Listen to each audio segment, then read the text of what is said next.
se passe en Algérie ne peut laisser personne indifférent, pour deux raisons.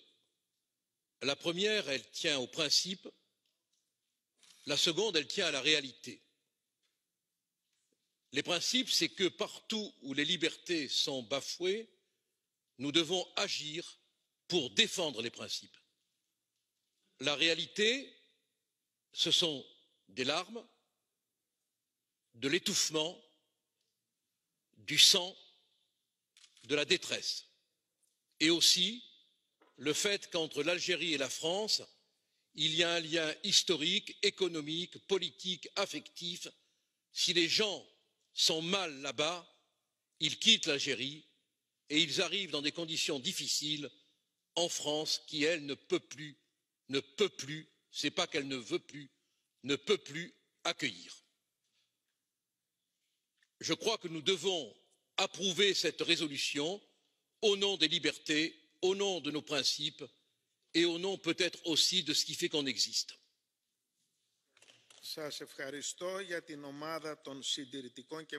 Merci. Au nom des conservateurs et réformateurs, je donne la parole pour 1 minute à Monsieur Ruijsen.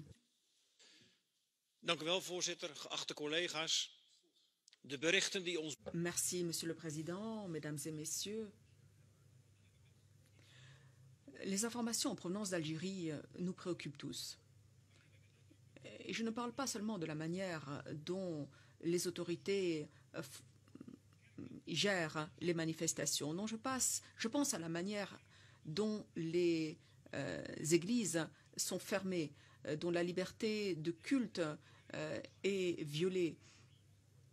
Cette résolution conjointe, et notamment son paragraphe 4,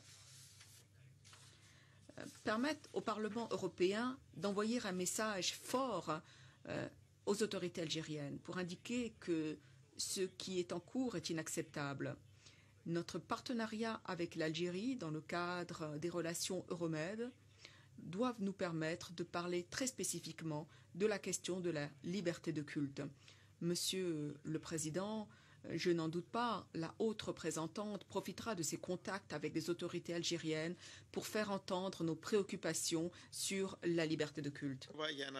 Je vous remercie. Je donne la parole à Madame Sojdrova pour 1 minute. Chers collègues, hier, c'était le jour du souvenir, un jour qui est reconnu à l'échelle internationale, le jour pour penser aux chrétiens poursuivis et persécutés en fonction de leur foi. Sur 50 pays, l'Algérie occupe la 27e place pour les persécutions des chrétiens. Le ministère de l'Intérieur algérien a décidé la fermeture de 15 églises qui ont été déclarées illégales. Les personnes qui venaient se recueillir ont été arrêtées pendant des offices liturgiques. Nous demandons la réouverture de ces églises au ministère de l'Intérieur. Les organisations chrétiennes doivent être reconnues et j'encourage l'Union européenne à exercer une pression sur les autorités algériennes pour qu'elles respectent la liberté religieuse prévue par la Constitution algérienne. Je vous remercie pour ce soutien de tous les partis politiques de notre Assemblée. Merci beaucoup. Madame Ries, vous avez la parole pour 1 minute. Monsieur le Président, Madame la Haute Représentante, le régime algérien opprime la liberté, il opprime les libertés. Depuis le 22 février, le jour de lancement du Hirak, le mouvement populaire de protestation pacifique né dans les rues d'Alger s'est étendu maintenant à tout le pays. Dans le viseur des manifestants aujourd'hui, les élections présidentielles du 12 décembre, fixées par l'armée et qui annoncent un peu plus encore la glaciation du pouvoir.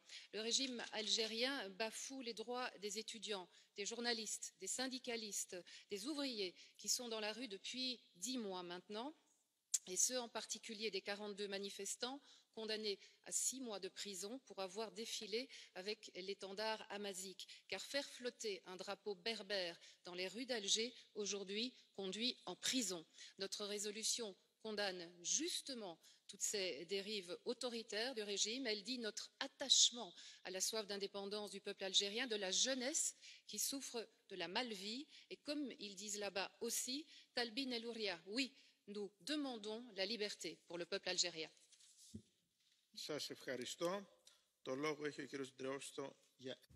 Je vous remercie, Monsieur Dreosto. Vous avez la parole pour 1 minute.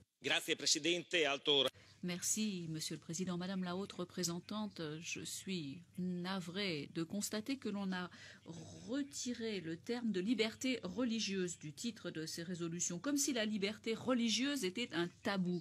Pourquoi ne pas parler en toute franchise, en toute sincérité des persécutions contre les chrétiens?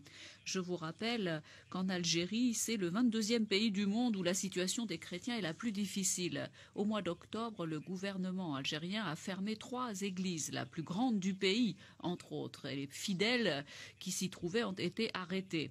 Les persécutions contre les chrétiens pour les convertir à l'islam se prolongent. C'est une violation des droits inaliénables de la personne. Et nous voyons apparaître de plus en plus de manifestations d'hostilité vis-à-vis des religions et tout particulièrement de la religion chrétienne. Le pape Benoît XVI a dit que la laïcité ne devait pas être considérée comme une arme contre la religion. C'est la raison pour laquelle je réitère mon appel. Le terme de liberté religieuse aurait dû figurer dans le titre de ce point à l'ordre du jour et ne pas être sacrifié au nom du politiquement correct. Merci, Monsieur Bourhade Villalba. Merci. L'Algérie fait les gros titres des journaux depuis quelque temps. Nous sommes préoccupés par la répression des manifestations, les arrestations arbitraires de journalistes et nous sommes surtout préoccupés par les attaques contre la liberté de culte, la liberté religieuse et les attaques contre les minorités chrétiennes. Néanmoins, nous devons être très prudents. L'Union européenne, de par sa naïveté habituelle, ne doit pas nous pousser à prendre des décisions qui entraînent des conséquences telles que celles que l'on a vues en Libye et en Syrie, conséquences bien pires que ce que nous craignons au départ. Il faut dire également que nous qui sommes au Parlement européen, nous n'avons pas été élus pour résoudre les problèmes de l'Algérie. Nous avons été élus pour résoudre les problèmes de nos ressortissants européens. Et ce qui me préoccupe, c'est que l'Algérie est l'un des pays qui collabore le moins avec les États membres pour le retour des migrants qui entrent illégalement en Europe, et surtout en Espagne. À Almeria, Murcia, dans les îles Baléares, il y a énormément d'entrées de migrants irréguliers. Il faut que l'Union européenne exige que les pays tiers respectent les règles et rapatrient ces migrants irréguliers. C'est là un élément essentiel de la politique migratoire. Merci. Pour 1 minute, je donne la parole à Monsieur Rivière. Merci, Monsieur le Président. Pendant 130 ans, de 1830 à 1962, l'Algérie aura été un pays où régnait la liberté religieuse. Pendant 130 ans, chrétiens, juifs et musulmans pouvaient pratiquer leurs religions respectives dans une totale sérénité, en dehors de toute lecture extrémiste, à commencer par celle de l'islam. Depuis près de 60 ans, le pouvoir algérien issu du FLN ne cesse de porter atteinte à la libre pratique religieuse des minorités juives et chrétiennes, jusqu'à leur quasi-disparition du pays. Aujourd'hui, détenir une Bible dans son sac peut coûter jusqu'à 5 ans de prison.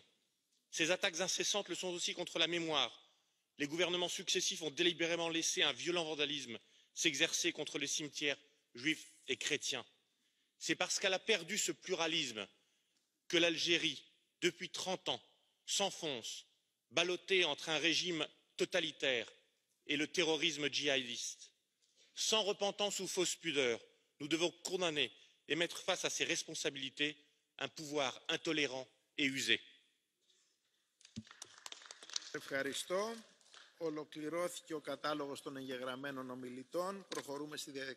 Eh bien, nous avons entendu les orateurs des groupes. Nous allons maintenant passer aux interventions à la demande. J'en ai reçu 7. Et comme nous sommes dans les temps, je peux accepter ces 7 demandes. En commençant par Monsieur Polčák pour 1 minute. Merci, Monsieur le Président. Bien évidemment, je tiens à condamner les violences auxquelles nous assistons en Algérie depuis quelques mois maintenant. Il y a des manifestations de masse partout où les personnes luttent contre cette situation dans le pays. Le gouvernement est en train de violer tous les droits de l'homme. Nous n'avons pas suffisamment prêté attention à l'Algérie par le passé. Et aujourd'hui, nous devons bien voir ce qui se passe dans le pays. Il y a des cas de torture, de violence que nous devons condamner sans ambages. Il y a également des cas de violence à l'encontre des minorités, notamment les minorités chrétiennes. D'après mes informations, nous soutenons l'Algérie par le biais de l'aide au développement depuis des décennies déjà. Nous avons versé beaucoup d'argent et je pense que nous devrions nous attendre à ce que le gouvernement se plie à certaines règles, à certaines exigences. C'est pourquoi je lance un appel à la haute représentante, que je remercie par ailleurs pour son soutien, et j'aimerais que cette aide au développement soit conditionnée au respect de toutes les libertés. Merci.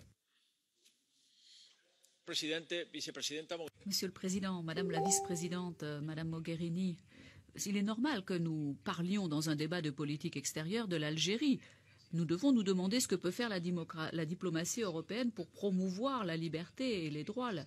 La discussion a été longue, mais il est nécessaire de rappeler qu'encore une fois, entre 1957 et 1962, le droit européen s'appliquait en Algérie. L'indépendance l'a emporté, mais pas la liberté. Il y a eu un régime répressif, un régime militaire pendant toutes ces années. Et aujourd'hui, ce sont des détentions arbitraires, des détentions provisoires, des arrestations de masse contre tous les dissidents, contre tous les opposants, pour que ces élections ne se déroulent pas dans de bonnes conditions, alors que depuis 30 ans qu'il était au pouvoir, Bouteflika a enfin décidé de renoncer à la présidence. Il est remplacé maintenant par le président du Sénat. Les élections devaient avoir lieu le 4 juin, elles ont été reportées au 12 septembre, elles sont maintenant reportées au 12 décembre. Il est indispensable que le droit à la diplomatie de l'Union européenne soit appliqué pour le respect des droits fondamentaux, pour la liberté, pour la démocratie, pour que cela devienne enfin une réalité en Algérie. Merci, Monsieur Morel, pour 1 minute. Merci, Monsieur le Président. Alors, mon groupe n'est pas signataire de cette résolution, mais en ce qui me concerne, j'en soutiens et l'esprit et la lettre. Nous n'avons pas évidemment attendu aujourd'hui pour être aux côtés des démocrates algériens qui luttent inlassablement contre la corruption, pour les libertés fondamentales, pour la justice sociale. Et oui, en effet, aujourd'hui, au moment où nous parlons, il y a de la répression, il y a des journalistes qui sont inquiétés, il y a des manifestants qui sont injustement emprisonnés, il y a une opposition qui est brimée. Et forcément, nous ne pouvons pas nous taire. Alors moi aussi, comme certains collègues, je regrette que cette résolution intervienne maintenant plutôt qu'en février, où il y avait un mouvement citoyen puissant qui est en train de se lever et qui aurait eu besoin de notre soutien. Et je sais bien que, alors que nous sommes dans un processus électoral qui est aussi contestable que contesté, le pouvoir va évidemment instrumentaliser nos travaux pour parler d'ingérence et renvoyer les manifestants à d'hypothétiques agents étrangers.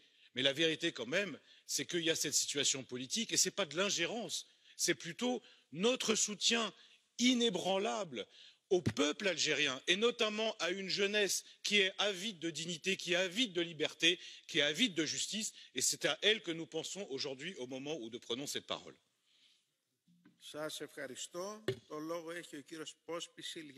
Merci, Monsieur Pospíšil, pour 1 minute. Pane předsedající, děkuji za slovo. Já jako moji kolegové. Merci, Monsieur le Président. Tout comme mes collègues, je suis en faveur de cette proposition de résolution. Il est très clair que nous devons nous tenir aux côtés du peuple algérien qui a fait part de ses préférences. La démocratie, les droits de l'homme, faisons tout ce qui est en notre pouvoir. Et ce sera le flambeau que devra reprendre le prochain haut représentant. Nous devons faire de notre mieux pour contribuer à l'organisation d'une élection présidentielle juste et équitable dans le pays. Il sera également essentiel d'attirer l'attention sur la hausse de la haine religieuse des élites vis-à-vis des minorités. C'est un véritable problème. Nous devons aujourd'hui défendre les minorités ethniques, les minorités religieuses et pas seulement les chrétiens. Malheureusement, la tendance est négative en Algérie aujourd'hui. ce pays s'écarte des valeurs européennes. Madame Ward. All of them must step. Ils doivent tous démissionner, crient des dizaines de milliers de manifestants algériens.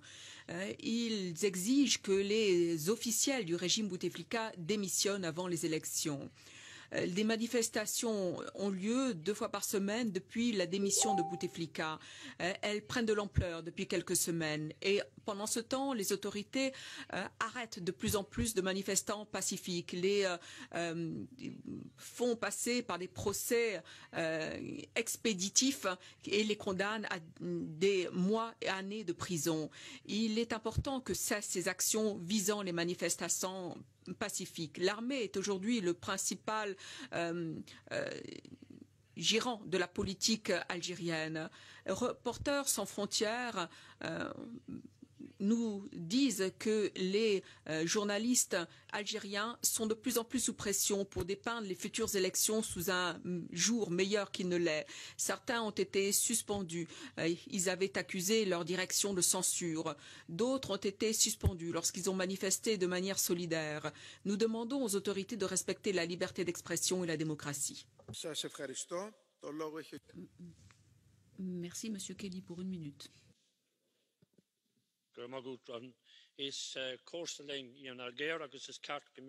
Merci, Monsieur le Président. L'Algérie est un pays voisin avec lequel nous devons avoir de bonnes relations. Mais dans le même temps, nous devons nous préoccuper de ce qui se passe là-bas. Je pense en particulier au sort des églises, qui tient tout particulièrement à cœur à mon groupe. Nous devons soutenir et défendre les chrétiens et les églises partout dans le monde. Or, des églises sont en train d'être fermées aujourd'hui en Algérie par le pouvoir. C'est un système totalement injuste. Il est nécessaire de tout mettre en œuvre pour que ce processus disparaisse et pour que la qualité de la vie augmente dans ce pays. Car la liberté des médias, la liberté des citoyens en général n'existe pas et nous ne pouvons qu'appeler des élections libres dans ce pays. Merci, Monsieur Fourlas, pour 1 minute.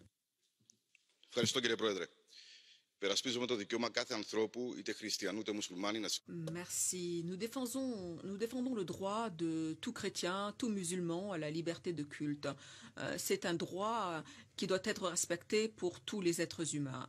Une résolution de plus sur l'Algérie, soit, mais je ne pense pas que cela soit vraiment utile. En tant que chypriote, je sais ce que c'est que de ne plus avoir le droit de culte, la liberté de culte. Dans la zone occupée, la plupart des églises ont été transformées en entrepôts, en étables par les occupants turcs. Et malgré les beaux mots de l'Union européenne, il faut agir. Et le ferons-nous en Algérie? Merci. Nous en avons ainsi terminé avec les interventions à la demande. Je maintenant la parole à Madame Mogherini pour la Commission. Merci, Monsieur le Président. L'Algérie n'est pas seulement un pays voisin, il est bien sûr, mais l'Algérie est surtout un partenaire politique, un partenaire économique, un pays ami pour beaucoup de citoyens européens. L'Algérie est aussi la famille. Donc, on ne parle pas d'un pays entre les autres, on parle d'un pays qui est très proche de nous, un pays qui est ami vers le peuple algérien. Je pense que le premier sentiment que nous tous en Europe ressentons est l'amitié et la proximité. Notre respect pour la souveraineté et l'autonomie de l'Algérie est total. Je pense que c'est très important que ce débat réaffirme ça dans la plus forte et la plus claire des façons. C'est aux Algériens et à eux seulement de décider le présent et le futur de leur pays. Et c'est pour cette raison, exactement pour cette raison, que les Algériens doivent être libres de s'exprimer avec les garanties que leur constitution et les accords internationaux qui ont été signés par l'Algérie leur garantissent. There are certain principles that Algeria has. L'Algérie s'est engagée à respecter certains principes. Vous les avez cités, des principes inscrits dans la constitution algérienne, dans des accords internationaux et dans l'accord d'association entre l'Algérie et l'Union européenne.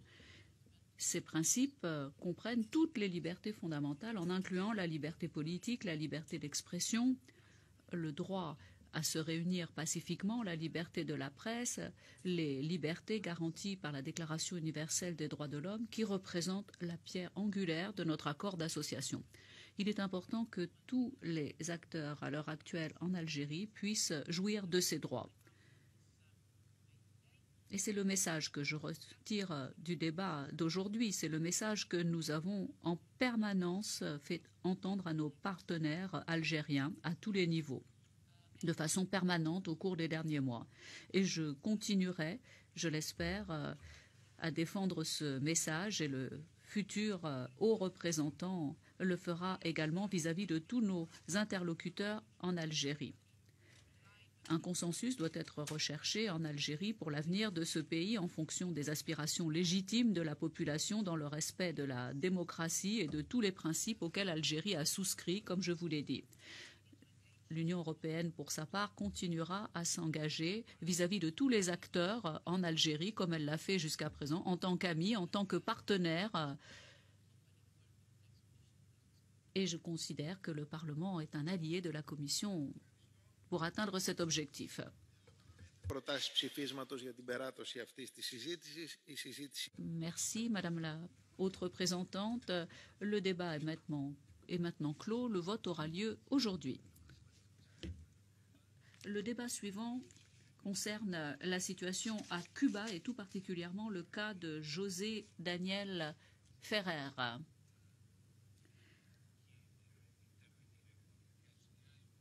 Il est possible d'intervenir avec le carton bleu en utilisant la procédure habituelle ou la procédure électronique, ainsi que de s'inscrire pour les interventions à la demande.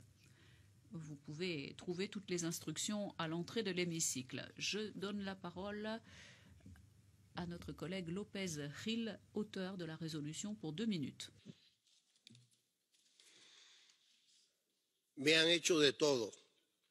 1000 torturas. On m'a tout fait, 1000 tortures, 1000 violences. Ils m'ont enchaîné, les pieds et les mains. Ils m'ont jeté au sol pendant 15 jours dans une cellule pleine de de moustiques, glaciale le matin, brûlante le jour. Ma vie était en danger. S'ils ne bougent pas, alors c'est moi qui bouge. Ces mots ont été écrits par M. Ferrer dans une lettre qu'il a réussi à transmettre à son épouse en trompant ses geôliers. Aujourd'hui, au Parlement européen, on demande de l'aide pour cet homme qui, depuis plus de 10 ans, souffre entre les mains des